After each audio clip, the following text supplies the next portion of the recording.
right, so the topic we want to cover is why would we squat? The four of us are going to hopefully have a good discussion on some functions of the squat, and then how we perform the squat and what we're looking for when we squat. So just as kind of a general summation would be squatting gives you the most benefit with one of the more basic exercises performed, and like Dan said, kind of a bang for your buck kind of exercise. So I think that's where we're gonna start with, and then go further in. Well, you think about a squat, it's probably one of the most basic human movements, right? We do that every single time we get out of a chair. Pretty much do the same thing when we go off the floor all the time. As a physical therapist, I've certainly worked with people and they lose the ability to squat as they age. Dave was saying earlier, your strength correlates with your risk of death of all cause mortality, so how strong you are is very important. So being able to squat well throughout the course of your life obviously is great for health, And I think from a performance perspective, you guys could probably hit on that, but I want to ask you a question, Chad. So if you're trying to get strong in your lower body, what's one of the first movements you're going to do? Yeah, absolutely the squat, But there are many different reasons why someone would want to get their lower bodies stronger. I mean, for example, what sport are you trying to do? And with the barbell, that could be powerlifting, it could be Olympic lifting. And those two versions of the squat are quite different. So I think that's something that we'll end up touching on. And those are the two that really most people kind of veer towards as they're trying to do squats for whatever purpose that they have in athletics and also in the CrossFit community. It's taught in a little bit of a different way as well. But I think as an Olympic lifter, we squat through a full range of motion. We try to stay as upright as we possibly can and get to a buried position, because that's what's going to transfer over into the receiving position of the snatch and the clean much more. But I think so many people kind of veer more towards a powerlifting type squat or the hip crease below knee standard that CrossFit puts out there. And I think what I want people to try to understand from the get-go here is that one, that type of a squat, hip crease below knee, is by CrossFit is a minimum standard. It's not necessarily what they're saying that you have to do. So it's not go here, no more. This is a minimum requirement. It's a way that we can get people to move through a range of motion of the squat with higher quality, because in Olympic lifting, when we're trying to teach people the Olympic lifts in general, and we're teaching them how to squat to better perform the Olympic lifts, most people, especially with the popularity of Olympic lifting these days, most people just don't have that mobility to be able to get to that deep buried position with quality. So to cut that range of motion a little bit is an option. It's not an option that I personally like or that I actually use, but I understand why people do it, because it's an option to allow people to squat through a range of motion with quality, and then to either stay there and to continue to do their squats that way, or to progress to a lower position. And then on powerlifting, the standard in powerlifting is parallel, and that's kind of, what does parallel mean? Well, it means something different to different people. But if you're competing in powerlifting and your standard is parallel, you're going to squat in a different way. You're going to push your butt back a little bit more.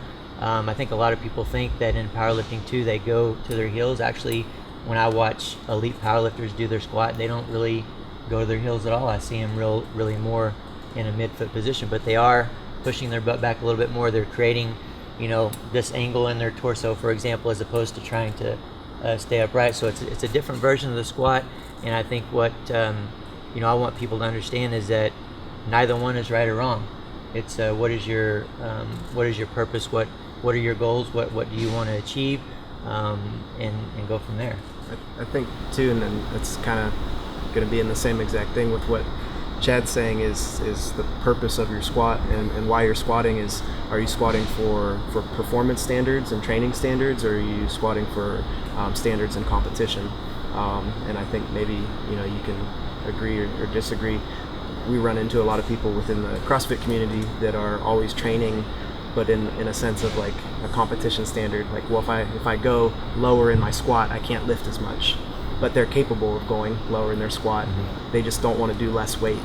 And I don't know, maybe you guys can key in on Yeah. that a little bit, is a lot of people end up limiting their potential and their overall performance by only going to certain standards and not working with specific coaches or investigating a little more on like the benefits of what positions they're hitting and why they're going into more range. And some of the like kind of corny catchphrases are like, you get longer muscles, you get stronger muscles. So when you work a bigger range of motion, you open up an opportunity to get a lot stronger in all your other ranges.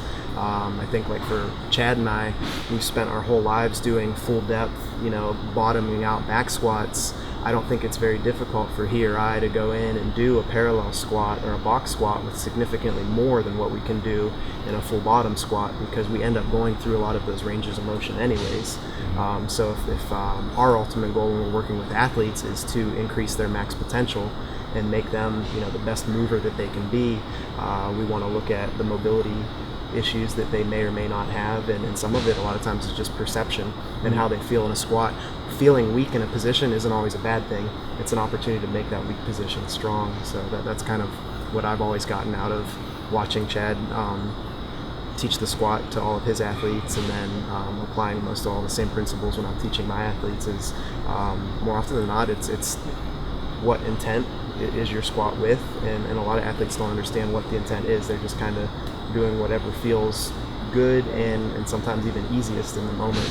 And with us, that full bottom position makes things a little more difficult sometimes. Yeah, it's funny to hear you guys talk about it, because Dan and I in the clinic, obviously we deal with a lot of people who are hurt and are trying to get out of pain, and we seem to echo a lot of the same concepts that you guys say from a coaching point of view. I think that we have it in more of a trying to figure out why that person's in pain. And I think the biggest thing that you guys touched on is like really talking to the person and asking like what are your goals, like how long have you been training, and what do you like, where do you ultimately want to be? Do you want to be healthy and squat and enjoy fitness and just kind of go about it, or are you like in a high level performance situation? So I mean, a lot of us in the physical therapy world will definitely try to see in an unloaded position you should be able to completely vary a squat well with good quality. That's what we're all aiming for.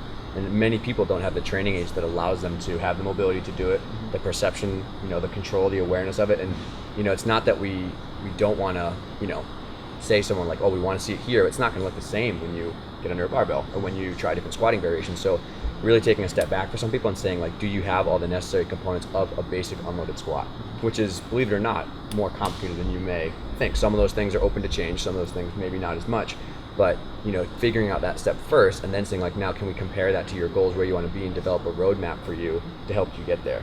Because I think that people see really talented Olympic weightlifters, especially with CrossFit becoming popular, and like, oh, I should squat exactly how they squat and do it. It's like, well, there's a long road to get there. You said like the perfect thing. There's a training age for an athlete, and a lot of people come into CrossFit or general fitness with a background in many things, but not specific movements. Yeah. So when you look at somebody that's starting to experiment with higher bar Olympic style back squats, they might be starting that as a 30-year-old with a lot of fitness in their background, but not a lot of that position. So they're still very like their adolescent. Olympic training age might be 6 months. Yeah, they're not prepped and they're not experienced in that position. So kind of like us with coaches is trying to open up their understanding of that position and letting them realize that it's going to take some work. And I'm sure as we talk more about the squat, it's going to be almost comical how technical the squat turns into as a movement. Like, it seems so basic and so simple, but from all of our perspectives, there's so many different things we're looking at different times, at different body types, different movers. And I think too, like I think the most common error that Dan and I, not error, but misconception we run into people with is they think like, I can't squat, I have a mobility problem. Like, it's like a 1-to-1 ratio of like, what do I need to mobilize, what do I need to work on, what do I need, and sometimes it's like, you could have someone squat, 10 people squat, and look very similar in their mechanics that you're trying to fix, and they could all have different reasons why they can't get to that squat. Maybe someone does have a true mobility problem and their tissue is not, lengthened enough. People have bony, differences that allow for certain positions. Some people have, honestly, like you said, just awareness in their squat. Like the comfort and awareness to have good position all the way down and have tension throughout the whole range of motion. Some people are honestly just weak. Some people just don't have the strength capacity to get stronger. As soon as the weight goes up a little bit, they start falling apart. Like, those things aren't mobility problems. And so we find that we're trying to educate people a lot about like, hey, you're pretty mobile. Like, we just need to maybe put more time on tension and just develop awareness. Some people are like, hey man, you're pretty stiff. And if your goal is to get to an Olympic lifting squat and all you've done is powerlifting squat, there's going to be some important steps you need to take before we get you under the same weight, like you said. So I think that's what we think that leads to a lot of injuries too, because sometimes people have, just awareness problems, and they're spending so much time working on mobility, and maybe they keep tweaking their back because they just maybe aren't just steering their map in the right direction. So Comfort in squatting, improving the squat, like we were talking about, mobility issues, just perception, awareness of the squat, and then the answer that a lot of times is maybe the frustrating one to accept as an exerciser, an athlete, is more time. So consistently sticking to a plan, a technique, a method, and then repeating that over and over and over and over again. Dave Durante talks a lot about improving handstands. Spend time being upside down, spend time on drills, spend time working every day or every time that you're practicing that. So I think a lot of times you get frustrated when you open up a new range of motion, or you change the technique and application of something like a squat, and you feel weaker. But you have to be okay with taking that weakness and improving it and making yourself stronger, maybe in something that's ultimately going to open up your avenue to long-term build more health, build more mass if you're looking to just get bigger, build more strength, and strength is something that takes time to build too. It's not a quick fix. Yeah, for sure. And this just kind of goes back to what we do on a regular basis, but let's say someone's goal is, hey, I want to get into a deep Olympic squat. Maybe they want to get into Olympic weightlifting, and they haven't actually tried much. So they've got a pretty fresh training age as far as Olympic lifting goes. Maybe they've done some training in the past, and they just can't squat well when they've been coached, right? I know this is something that happens quite a bit. You can kind of break them down a little bit and start to see which joints have a little bit of mobility restriction, right? So the big ones would be the ankles and the hips, and a little bit of thoracic spine, I guess, if you're talking about overhead squatting. But you could pretty easily run through someone through an assessment and come up with a plan on how to improve their mobility so they can get into better positions, right?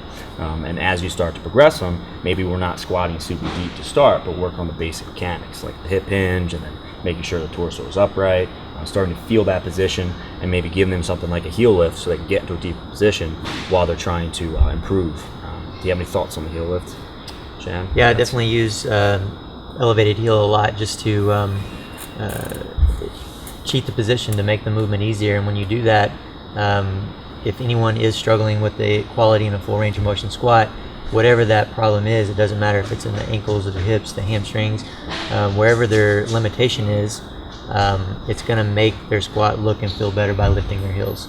And so by creating that awareness, and for most people we can combine that doing some elevation and some level, but creating the awareness of that better quality movement and range of motion, I've seen it over and over again help carry over to their level surface squat. So I think it's a big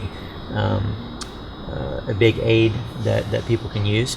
But really the biggest thing that I see all the time in the community that we're in, and with more and more athletes performing the Olympic lifts, is an extreme lack of consistency between the range of motion that they're using in the receiving position of their snatch and clean and the one that they're using for their squats. And whether that be overhead squat,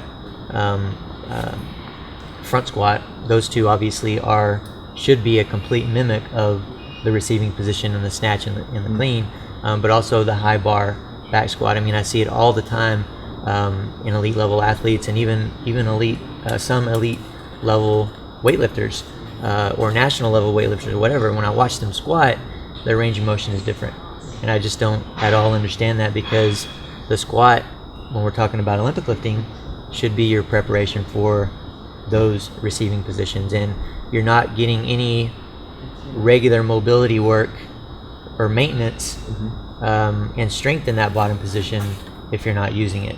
So first and foremost, I think from my perspective, you have to make sure that you are getting there, or examine when I do a heavy snatch and clean, if that's something that you're doing regularly, let me video myself and see where my body is going to. Is it going to a buried position? Is that buried position quality? And am I mimicking that in my receiving position? And then if you're not able to, if you don't have that ability, like we've kind of talked about before, the huge thing to me is mobility. Do you have the mobility to get there?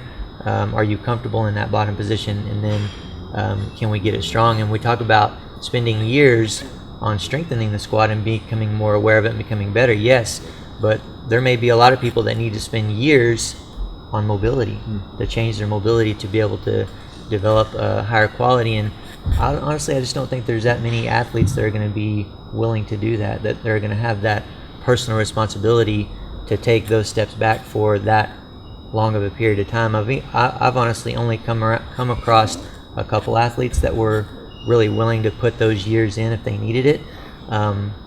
So it's kind of a tough topic to touch on and to say, what do you do if you are very limited in your range of motion, and you want to do the Olympic lifts, because it's so easy just to keep squatting to the range of motion that you can with quality, and to keep receiving your snatches and cleans in a very compromised position.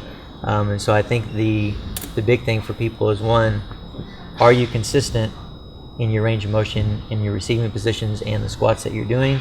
Are you capable of doing them with quality? And kind of develop a plan and go from there, and really ask yourself a serious question: am I going to be willing to put the time and effort in that it's going to take to really get to where I want to go? I know that's something that's been hard for me to understand and accept as a coach, because I was lucky that the mobility that I had as a young kid, that we all had at some point, most of us had at some point, I started moving through those range of motions soon enough that I held on to that. So I never really had to do a lot of mobility work. And so there's been a learning curve for me as a coach to, one, learn stuff that I can give athletes to help them make those changes, and two, to be enough of a cheerleader and a motivator, which Patience. I'm terrible at. Patience. To get people to spend that time on that.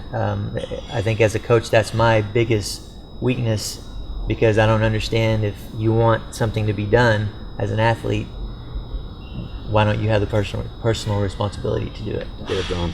Yeah. I think not all fun. four of us at some point, as we work with more athletes, like, all know the feeling of getting through an evaluation or helping someone and getting to the end point, that I don't have a great quick fix for you right now, right? Like, if you tweaked your back or you tweaked your foot or something like that, like okay, we need some time and consistency getting back into it with proper programming. And then sometimes people are like, why can't I do this? Like, well, it takes time. It takes time, consistency, the self-discipline to allocate time towards it and things like that. And something that Dan and I have talked a lot about in working with higher level athletes is that the nature of doing very high intensity sports, whether you're lifting, whether you're throwing a baseball, whether you're doing gymnastics, like, you're prone to get stiff in certain areas that are commonly overworked from a muscular point of view. So if you're an athlete who has maybe gotten to that level, and then you're like, oh, well, I guess I'm there, I can forget about the basics, I can just keep lifting heavy, you might slowly regress backwards. And if you don't have that discipline to be in maintenance care and still put time into it, you may find your position start to tighten up a little bit. You may find that it's harder to get into the bottom of your squat comfortably if you don't have that maintenance care program, get work done regularly, or practice your basics, every day. And I think that some of the highest level gymnasts that I've worked with do the basics better every day than everybody else. And then when we watch you guys warm up, or some guest athletes that come, the ones that are doing the highest level technical execution always have perfect basics when they warm up, and they know that that's just as important as the fun stuff, And so I think that's just something that we're teaching a lot of people more these days, is that, hey, if you're in this for the long haul and you want to perform at a higher level and keep building, you have to take care of your mobility, you have to take care of the basics just as much as the rest of it. I think that that's all, we always kind of gravitate towards talking to on the performance side of everything in the higher level athlete, but then it comes back to basics. And then I think if we go back to basics, that's a good thing to kind of promote towards a more beginner level mover. Is the sooner you start moving in the most ideal positions and dial those in, and that's the only thing you're used to doing, then you can progress a lot more in all your other movements. So like, if somebody's just going to the gym to squat, Right. If we're able to, and we'll do some stuff later with maybe some demos and positions, but offer what we see as the best possible squat, unloaded, empty barbell, lightweight, and start building from there, then you've already gotten strong in the best position possible, and you're practicing those perfect movements and those perfect principles all the way up, and nothing else. So like, I feel like I've worked with a lot more beginner level athletes, even more than advanced athletes now, because there's more beginner level athletes and just exercisers in general that want to get stronger, and they don't understand the positions to get stronger in. So like, You might have an example of somebody that comes in and only squats halfway down because they saw somebody squat halfway down and that's all they know, or they heard somebody, and maybe we can talk about this too, if you squat too deep you're going to hurt your knees. If you squat too deep you're going to hurt your hips. I have like a 60 plus year old female that came to a weightlifting class that I offer, and she was complaining about how bad her hips had been hurting. And I just, first thing, I feel like I've learned some from you is, okay, what have you been doing? Like, show me how you normally squat. And she showed me, and her feet were really wide. She squatted to about parallel. And then I was like, all right, well, like, what are some of the workouts you've been doing lately? And, well, our gym's had a lot of wall balls lately and air squats. And she showed me how she did them, and barely breaking parallel, but just enough to break the standard. And then she's like, yeah, it hurts really bad, my hip, all this hip pain. I can't even run anymore. And so we changed her stance. We changed how deep she was squatting. We actually unloaded just air squat. Could she go all the way down and bottom out? And she could, which was impressive because she's a little bit older and doesn't have much of a background with a barbell or anything, but her ankle flexion was really good. Her hip flexion was really good. She squatted down. Does that hurt? No, this feels nice. So that session, we just did a lot of squatting to that range of motion. And then over the next few weeks, same thing, that range of motion, constantly talking, how's it feel? After a few weeks, she's like, my hips don't hurt anymore. Yeah. So she was like strengthening that range of motion that our bodies are ultimately built to be in. Yeah. Like when we're toddlers and we're children, we sit in a really, really nice bottom position of a squat. And then at some point we start sitting in these dumb chairs and we lose that position. So I think I might getting on a tangent, but just going back to the essence of how we squat, the sooner we can get somebody moving in that good squat, the more comfortable they're going to get in that squat, and then they can get stronger. And that's ultimately what we want, whether it's a performance, elite athlete base, or just I'm going to the gym, I want to get the most out of this exercise. I read that the squat's really good. Like what can we, how can we show that those two? It doesn't matter what level you're on. It's the same principles we're trying to teach. Definitely. And if you do them well and you get stronger in them, then when you have to go visit your physical therapist for something or your doctor, they're going to be, it's easier to work with because you're doing all the right things. You're not having to work backwards. I think that you bring up a good point as far as an older lady that had some pain issues in her hips and changing things. It comes down big time to the individual, right? If someone has a big history of knee pain, I'm going to be careful with the frequency and the variation of the squat. If they have a lot of trouble with hip pain, especially if they're having pain while they're squatting, I'm going to try to tweak a little bit as far as the stance goes. And I think that a lot of times we do chase this standard as far as what the best squat is. But if you look at some of the best performers in the world, you find a decent amount of variation. You get a lot of people with a bunch of toe out, some people a little more straight ahead. You watch guys like Shane Hammond, you watch him squat 1,000 pounds, it's like it's going like a torpedo down to the floor. It's crazy, right? And some of the biggest, strongest powerlifters are going really slow, wider stance. So I think it really comes down to, again, it's the sport, but also the individuals in front of you. Everyone's kind of genetically programmed with a different set of bones, different length tension relationships with different size femur, different size torso. Some people are going to do a little better in a sport like powerlifting with a sumo stance as opposed to conventional. And I think the same thing goes for the squat. We just have to make sure that we're finding what works best for that individual, right? Someone with knee pain might do a little better sitting a little bit further back. Someone with back pain might do a little better being a little more upright. Someone with hip pain might do better with a little bit more turnout with their toes, and we can adapt that based on the person in front of us. So great exercise, and we can modify it to make it fit most people. So. Yeah, to kind of add to that, what you're talking about there, you can modify it to fit most people, and understand that's for the squat in itself. Again, as an Olympic lifter, I have to come back to, are you doing the Olympic lifts on a regular basis? Are you doing the squat variation of the snatch and clean on a regular basis? And if you are, I want to remind you that when you drop under that weight, your body is ideally reacting. So you can't really control where your feet go. You can't, especially with heavyweight, you can't really control the depth that you're going to. At some point, if you get better and better in the pull and you're doing Olympic lifts on a regular basis and you do have the mobility, for example, then your body's going to react and go to that buried position. So from my perspective as a weightlifting coach, I might have to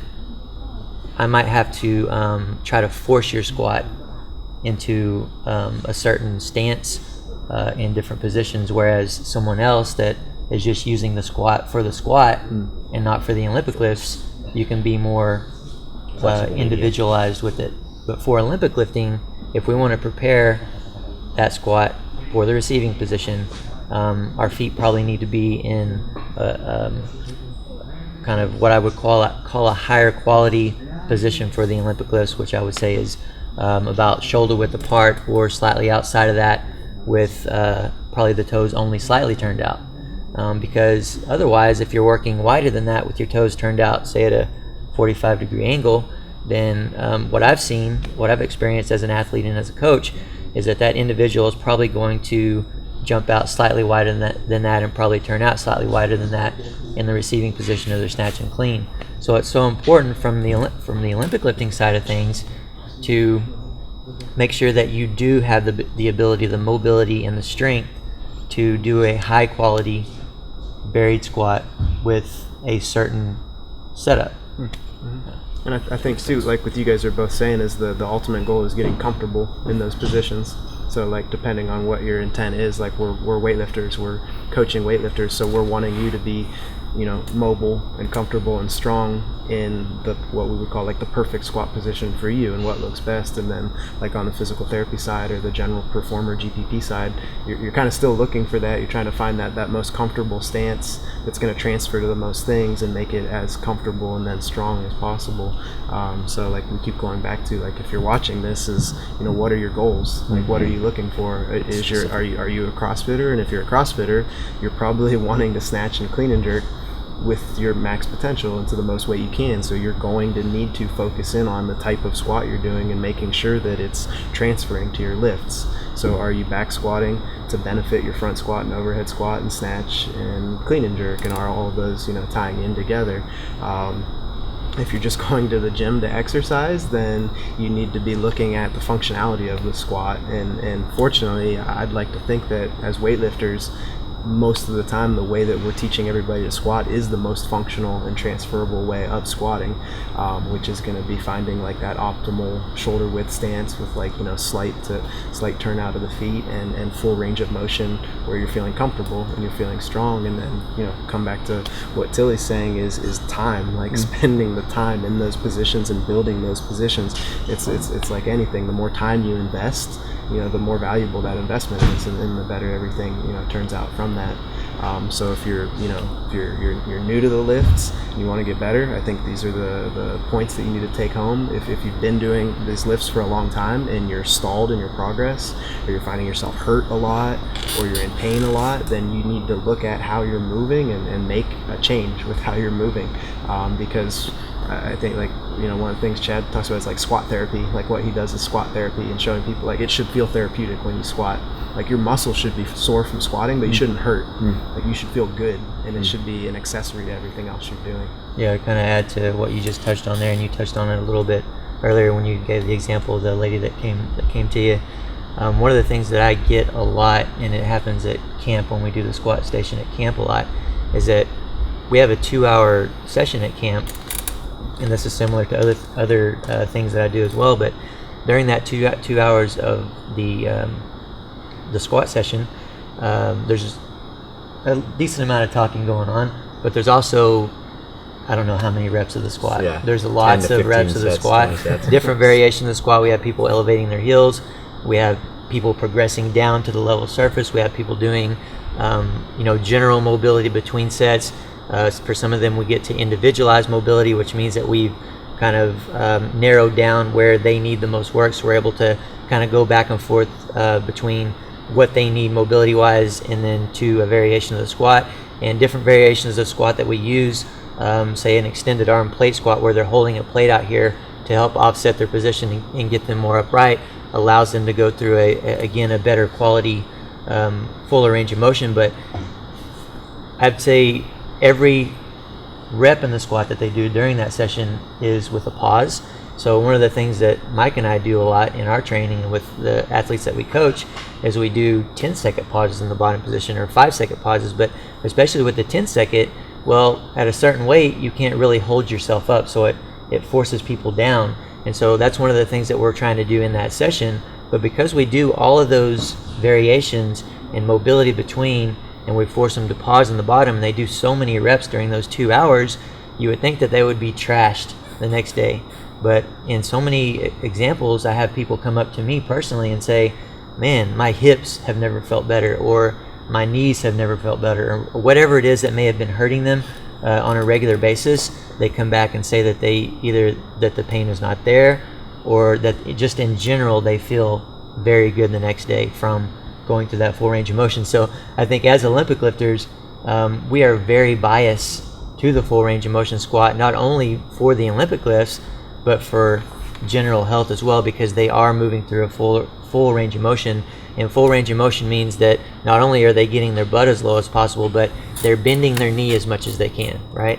They're taking their, with an upright squat, they're taking their ankle to their end range. And a lot of these things that they're doing are very popular misconceptions. Don't let your knee go in front of your toe, or don't squat deep, as you mentioned before. But kind of jumping off topic a little bit, something that you touched on a little bit is, are you getting injured on a regular basis? I want to touch on that real quick, because I would say more people than not that are probably going to watch this are probably in a situation to where they train really good for a week or a month or 2 months, and then they get injured again. And it's probably the same injury that is a reoccurring injury. And so if that's the case, I think if you're doing the Olympic lifts on a regular basis, you can probably assess your squat, and there's probably going to be the answer there. Because again, if you're inconsistent between the way that you're moving in your squat, the range of motion that you're using, and the movement that you're using in comparison to your snatch and clean, or you have those mobility issues that you're not spending the time on changing, that is a recipe for disaster and consistently getting injured in the exact same way if you don't change it. And I use myself as an example a lot, because again, I was lucky that I had overall good mobility, and I was mobile and strong in all the right places. So I was able to do, for the most part, volume without really ever getting injured. I only had 2 injuries in my career that kept me out for, probably not even a month on each of them. And other than that, I was able to continually go. But I was watched so many of my competitors train really good for a certain period of time and then get set back for a decent amount of time. And because of that, that's one of the things that allowed me to stay on top and to keep winning as a competitive athlete. And now as a coach, and with more and more people doing the Olympic lifts, I see that same scenario play out over and over and over and over again, because these athletes aren't doing what needs to be done on the preventative side. And so not only is it for performance, but it's for your health. And when you're healthier on a regular basis, you can perform better because you can train and sustain that training. Absolutely. The performance factor and health factor kind of makes me think too about like belts and knee sleeves and things like that. And we get questioned a lot, like, do you wear a belt? Do you wear knee sleeves? Or a lot of time with Chad and I, why don't you wear a belt? Why don't you wear knee sleeves? And I think both of us like to think that if you're moving really well, you don't need to be wearing a belt or a knee sleeve. If your back hurts when you're squatting and you put a belt on, it makes your back not hurt. Well, why is your back hurting? We don't like to put band-aids on when we're training. I think when you're doing lots of volume in a sport like CrossFit, there can be benefit to wearing knee sleeves and a belt from time to time in a workout. But when you're training, I think your best feedback is your body telling you how it feels when it's moving. And if you're covering up that feedback with something like knee sleeves when you're doing an empty bar squat, or you're putting a belt on for a 50% back squat, you're losing an opportunity to strengthen potentially weak spots, or you're losing an opportunity to hear your body tell you that something's hurting and it needs addressed. So that's generally where I go to when I answer questions from my end on should you wear a belt or should you wear knee sleeves. I say I think the majority of the training that you do should be without those, and the only reason that you would put those on in my mind is in a sport like CrossFit, where maybe you're going to do such a repetitive movement that you feel like that's going to make sure that you're going to hold a better position for longer. But that's only in a competitive setting. To me, the majority of your training, I think, should be doing as raw as possible. And then if you take into that the wearing lifting shoes, well, if you don't wear a belt and you don't wear knee sleeves, why do you wear lifting shoes? Isn't that like cheating? And we'll joke and say it's cheating because it makes things feel better. But in my mind too, as an athlete that performed at a pretty high level with some mobility limitations, but I was aware of them, and I realized that wearing the lifting shoes for me, and then for some athletes that I work with now, actually increased range of motion. So when I put a pair of lifting shoes on, it makes me go into a bigger range of motion. If I can go into a bigger range of motion, I can actually get stronger. Then when I'm stronger, I can go into something that's more limited range, like a flat foot squat, and I feel better from it. But from like my personal experiences, if I always squat barefoot, then my squat gets a little bit stagnant, and then I put lifters on, it feels really awkward. If I kind of work in and out of all of those ranges, do some of my squats barefoot, some of them in tennis shoes, and then some of them in lifting shoes, as a whole, all of my squatting feels better, and then I can start to kind of make those little checklists of, what muscles are getting more sore, or what things are feeling maybe a little bit imbalanced, and then start to address on a preventative side too. Yeah, you definitely open up a can of worms with that topic there, but what I would recommend as far as weightlifting shoes, and I want to touch on the belt and stuff here in a minute, but as far as weightlifting shoes go, what I see so much with, again, the number of people doing the Olympic lifts these days is that they're trying to be tough, as an example. So they say, okay, I don't want to cheat and use that weightlifting shoe, or I have to be prepared to do a heavy snatch and clean and jerk or squat or wall ball or thrust or whatever with my regular shoes on. So why am I going to ever squat or do my Olympic lifts with weightlifting shoes on? And what I find with probably 90% of the people that are doing that is they're not ready to do heavy snatches and clean and jerks and squats without their weightlifting shoes on. So their compensations are far more exaggerated, and so that gets into their muscle memory, and they're just strengthening compensated positions over and over and over again, where if they would just simply put their weightlifting shoes on and be open to that, their quality would be so much better, and maybe for a lot of them their quality would be what it needs to be. And by getting reps in that way with better quality, that's going to help you be able to eventually use that regular shoe with your heavier squats and with your Olympic lifts. So I think a lot of people in that regard are skipping steps. So my general recommendation for any athlete, and I do this all the time, is assess your squat, continually assess your squat, and warm up your squat without shoes on. Something that we do in the sessions here at camp. I do it over and over with my athletes at home or any other event that I'm at. I do it with myself every single day. Keep my shoes off as much as I can. And so what that means is that you're not using really any heavy weight. Hey buddy. Now, if you can slowly develop the ability to do heavy weight with no shoes on, that's a great thing as well. You can kind of mess with your position and work your body in a little bit of a different way. But initially, by warming up and maybe doing your first couple light warm-up sets with whatever variation of the squat that you're doing with no shoes on, even if you have to elevate, I think that's a good thing. But warming up in general with no shoes on, and then putting your weightlifting shoes on, that combination, as you mentioned, what I've seen is it's very, very powerful. And so we have athletes that either are always warming up and doing their movements with regular shoes on, so they're continually compensated, or we do have athletes on the other side of that are always only using weightlifting shoes. So even with their warm-ups, they're never getting into an exaggerated position, or the benefits of the other benefits that you can get from not wearing your shoes. So that's kind of what my general recommendation would be, is don't be afraid to use your weightlifting shoes to learn better positions and better movement and better quality, and then warm up with no shoes on.